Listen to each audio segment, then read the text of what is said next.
SVN news. గత ప్రభుత్వంలో యాదవ సామాజిక వర్గానికి భవన నిర్మాణం కోసం ప్రత్యేకంగా జీవో జారీ చేయబడింది. అయితే కొత్త ప్రభుత్వం ఏర్పడిన తర్వాత ఆ జీవోను రద్దు చేసి మరొక ప్రదేశంలో స్థల మార్పు చేయడానికి ప్రయత్నాలు జరుగుతున్నాయని సమాచారం. దీనిపై యాదవ సంఘ ప్రతినిధులు తీవ్ర ఆవేదన వ్యక్తం చేశారు.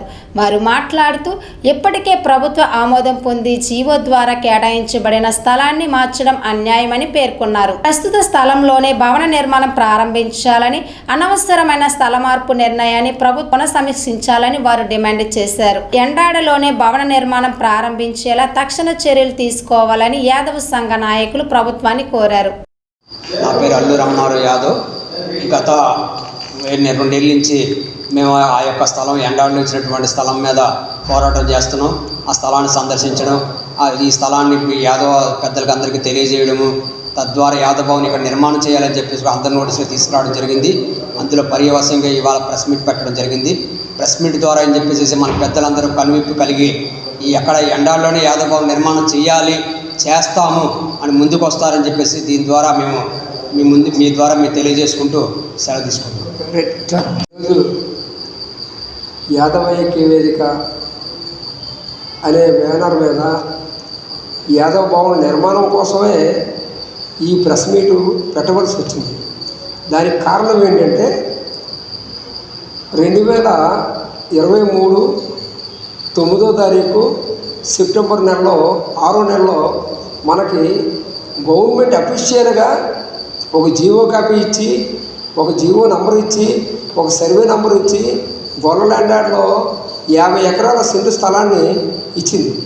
ఇస్తే ఇప్పుడున్న ప్రజాప్రతినిధులు అంటే కార్పొరేటర్లు కాదు, ఎమ్మెల్యేలుగా ఉన్నటువంటి ప్రజాప్రతినిధులు ఆ స్థలాన్ని మన కుల సంఘం అధ్యక్షులు ఎవరైతే ఉన్నారో వాళ్ళతో జనరల్ బాడీ మీటింగ్ లాగా ఒక చిన్న సమావేశం ఏర్పాటు చేసి అక్కడ సంతకాలు సేకరించి ఆ సంతకాలని ఈ యాదవ సంఘం భవనం పనికి రాదు, ఈ గత గవర్నమెంట్ ఇచ్చింది కాబట్టి ఈ గవర్నమెంట్లో మేము కట్టం, ఇది నిర్మాణాన్ని పనికి రాదు అనే నినాదంతో వాళ్ళు క్యాన్సిలేషన్ కోసం ప్రయత్నం చేస్తున్నారనేసి స్వచ్ఛందంగా మొన్న సోమవారం నాడు కలెక్టర్ గారు చెప్పారమ్మా.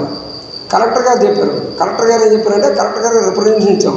సార్, మా యాదవ సంఘం భవనం 23లో శాంక్షన్ అయింది. యాదవ భవనం గవర్నమెంటే ఇచ్చింది. గవర్నమెంట్ ఇస్తే దాని మీద మనం ఇంతవరకు చలనం లేదు కదా. అయ్యో, ఒకప్పుడు విశాఖపట్నంలో ఒక యాదవ ఎమ్మెల్యే ఉండేవాడు, ఇవాళ 2 యాదవ ఎమ్మెల్యే లేరు. 2 యాదవ ఎమ్మెల్యేలు కూడా మనకి భవనానికి ఏమాత్రం సహకరిస్తున్నారు అనే దానికోసం మనం కలెక్టర్ గారి దగ్గరికి వెళ్తే మొన్న స్పందనలో కలెక్టర్ గారు ఒక మాట చెప్పారు. అయ్యా, మీరు రిప్రజెంటేషన్ అయితే ఇచ్చారు కానీ నేను ఫార్వర్డ్ అయితే చేస్తాను, కానీ ఇది నా చేతుల్లో లేదు.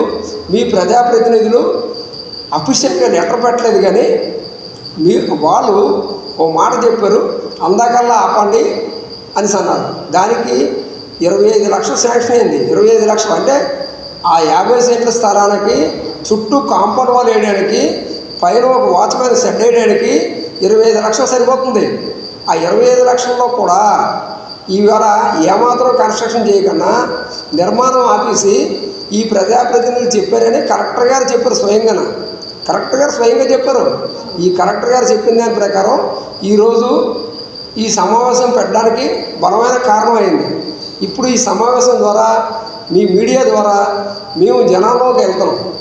జనంలోకి వెళ్ళి జనాన్ని ప్రతిభావంతులుగా చేసి ఈ భవనం నిర్మాణం కోసం సాయశక్తిలా కృషి చేయడానికి ప్రయత్నం చేస్తూ భాగం అయితే అసలు ఈ భవనం ఎందుకు, మనం ఎంతకాలం నుంచి ఈ భవనం కోసం ఆలోచిస్తున్నాం అనే దానికోసం కూడా ఒక పాయింట్ చెప్పాలి మీకు. మన యాదవ సంఘం స్థలం ఎండాడలోనే గత ప్రభుత్వం ఏదైతే ఉందో ఆ ప్రభుత్వం ప్రత్యేకంగా ఒక జీవో జారీ చేయడం జరిగింది. ఏమని జారీ చేసిందంటే, అక్కడ ఒక భవన నిర్మాణం కోసం అని చెప్పేసి అక్కడ ఒక స్థలం కోసం ఆ రోజు మాజీ మేయర్ గొలగాని హరివెంకట కుమారి గారు కానీ, ఆ టైంలో మాజీ మంత్రి కారుమూరి నాగేశ్వరరావు గారు కానీ, ఆ టైంలో వాళ్ళందరూ కూడా ఆంధ్రప్రదేశ్ రాష్ట్ర ప్రభుత్వంతో మాట్లాడి ఆ రోజు ఒక క్యాబినెట్లో నిర్ణయం తీసుకోవడం జరిగింది. ఆ రోజు నిర్ణయం తీసుకున్న తర్వాత ఏం జరిగింది, ఆ రోజు ప్రత్యేకంగా ఆ రోజు అనిల్ కుమార్ గారు కానీ మేయర్ గారు కానీ ఆ రోజుల్లో ఉన్న యాదవ సంఘ పెద్దలందరూ వచ్చి జిల్లా సంఘ అధ్యక్షులు మిసన్యేశ్వరరావు గారు కానీ అందరూ వచ్చి ఆ రోజు శంకుస్థాపన చేయడం జరిగింది. జరిగేటప్పుడు ఈరోజు ప్రభుత్వం మారేటప్పుడు ఈరోజు యాదవ్ కార్పొరేషన్ నుండి ఒక నిధులు రిలీజ్ చేసినట్లుగా ఉంటే ఈరోజు అక్కడ ఒక ₹1,00,00,000 మనం ఒక భవనం నిర్మించవచ్చు. ఎందుకంటే ఉత్తరాంధ్రలోనే మనకంటూ ఒక కమ్యూనిటీ హాల్ లేదు ఈ రోజుకి కూడా. ఎందుకు లేదు అంటే ఈరోజు ఒక మీటింగ్ పెట్టుకోవాలంటే ఒక కళ్యాణ మండపంలో పెట్టుకోవాల్సి వస్తుంది. ఈరోజు అనకూడదు కానీ యువత ఇంతమంది అనకూడదు కానీ ఎక్కడైనా ఒక మీటింగ్ కానీ లేకపోతే ఒక సమావేశాలు కానీ లేకపోతే మరొకటి కానీ ఈరోజు ఏది కూడా మనం చేసుకోలేకపోతున్నాం. కేవలం భవన నిర్మాణం అక్కడతోనే లేదు కాబట్టి ఈరోజు అందరూ కూడా ఇబ్బందులు పాలవలసి వస్తుంది. ఇప్పుడున్న మనకి ఇద్దరు సామాజిక వర్గం ఎమ్మెల్యేలు కూడా ఈరోజు ప్రభుత్వంలో గెలిచిన ఎమ్మెల్యేలు కూడా మొన్నటి అసెంబ్లీలో కూడా ఏం జరిగింది, ఈరోజు అనకూడదు కానీ మనకంటూ ఒక యాదవ్ కార్పొరేషన్ ఏర్పాటు చేశారు. దానికంటూ ఒక నిధులు కేటాయించి ఉంటే కొంతమందికి సబ్సిడీ ద్వారానే ఏదో ఒక రకంగా ఆర్థికంగా ఎదగడం కానీ ఏదైనా జరుగుతూ ఉంటుంది.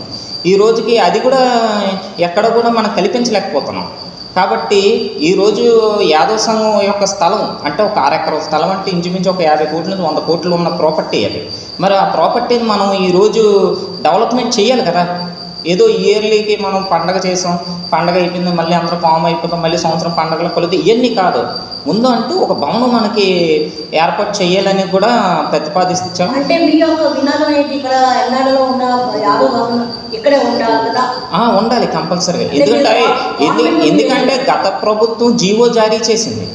జీవో లేకుండా ఏదో మనం ఆ రోజు ఏదో పిల్లర్ లేప్సాం అది కాదు కదా. గవర్నమెంటే మనకి క్యాబినెట్లో నిర్ణయించి ఇచ్చింది.